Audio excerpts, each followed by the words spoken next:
Hello,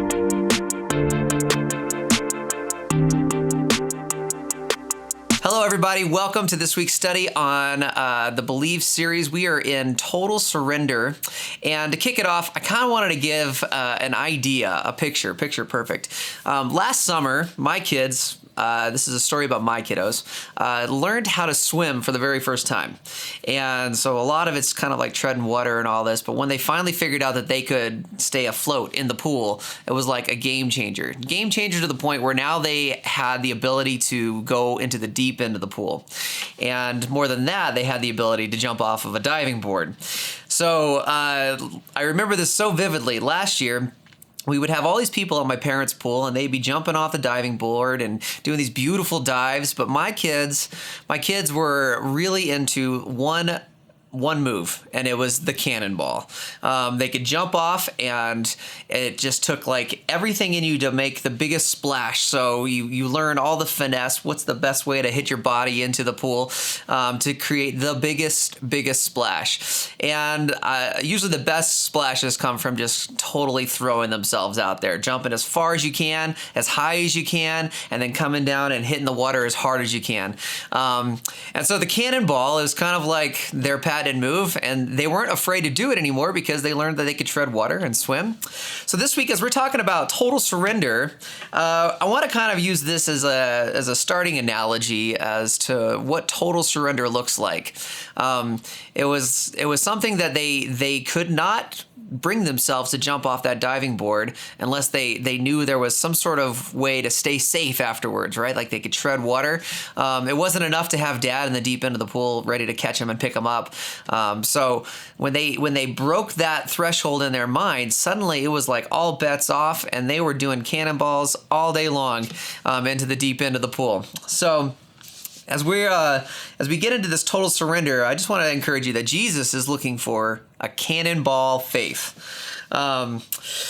So he says in his word, it says, whoever wants to be my disciple must deny themselves and take up their cross and follow me. That's in Matthew 16, verse 9. And as we get into our study today, there's a key idea. And the key idea that we're talking about is I dedicate my life to God's purpose. Our question that we're going to be tackling is, how do I cultivate a life of sacrifice? This is actually something that is easier said than done. We like to think that we can give our lives in a sacrificial manner to the purposes and the glory of God, but sometimes when the rubber meets the road, it becomes a lot harder of a task. So one of the verses that stood out to me this week, we were doing a study as a staff, and it came out of 1 Corinthians 10, verse 31. It says, so whether you eat or drink or whatever you do it all for the glory of God. And the concept of this was that it doesn't matter what it is that you're doing in your day, that everything that we do, we should be doing as for the glory of God, to the glory of God. I often think that so many things that I let drive my life might be for my own personal glory or just to kind of get through this moment in life. But if what the scriptures are saying is that everything that we do, whether it's eating, whether it's drinking, whether it's, taking your kids to school, all of it has the ability to be done as for the glory of God. And that tells me that God wants to be in the middle of everything that we have in our life. I think that he has blessing and reward waiting for us every single moment of every single day. And if we learn that he wants to be with us in all those moments, I think it kind of makes it easier to accept the fact that total surrender looks like we just get to surrender everything that we have. Every moment that we've got, there's an opportunity for us to surrender that back to God. So just a thought, and we're not going to all hit it perfect, but I think it does cause quite a bit of good conversation that you can have to get the ball rolling on this topic. And so here's a key verse that I want to leave you with.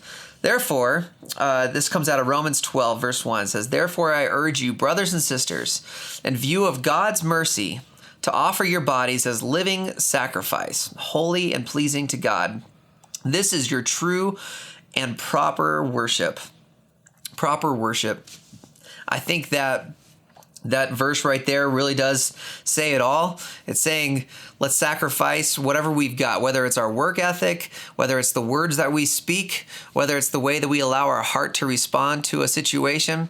That if we offer it all as an offering, as a sacrifice to God, as a worship, as an act of worship, I love that worship has a context so much greater than what just Sunday morning looks like with a song. I love being able to worship God through music and song, but worship is literally a 24/7 choice and decision. And I think total surrender, this topic that we are talking about, as we dive into it more, the more you dive into what total surrender looks like in your life, the more you'll experience a heart of worship that's 24/7. So our application is to constantly remember the sacrifice that Jesus has made for us, and so that we can then make a sacrifice back to him, surrender back to him, and see his plans and purposes worked out in our life. And so as we get into the study today, let's talk about that. Let's talk about what total surrender looks like in your life. Let's talk about maybe applications of what surrender could be in a way that maybe you hadn't experienced or thought of before.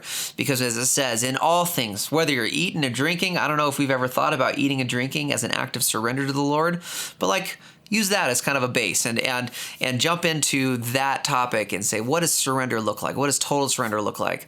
One of the prayers I have to constantly ask myself and remind myself is when I'm struggling with something and I realize I have failed to put God in the center of that thing or bring it to the Lord in prayer, I realize that I'm doing things by my own strength, and that's usually why it's an uphill battle. And the moment I just hand it back to God, no matter what it is, maybe it's just like, God, I'm dealing with this. This is not a great point in my life. This is a pressure point in my life. He's pretty faithful to still show himself in all of that, show breakthrough in my life through all of that, show blessing, or just teach me an amazing lesson. So let's practice what total surrender looks like as Christians and get into the study today. Thank you.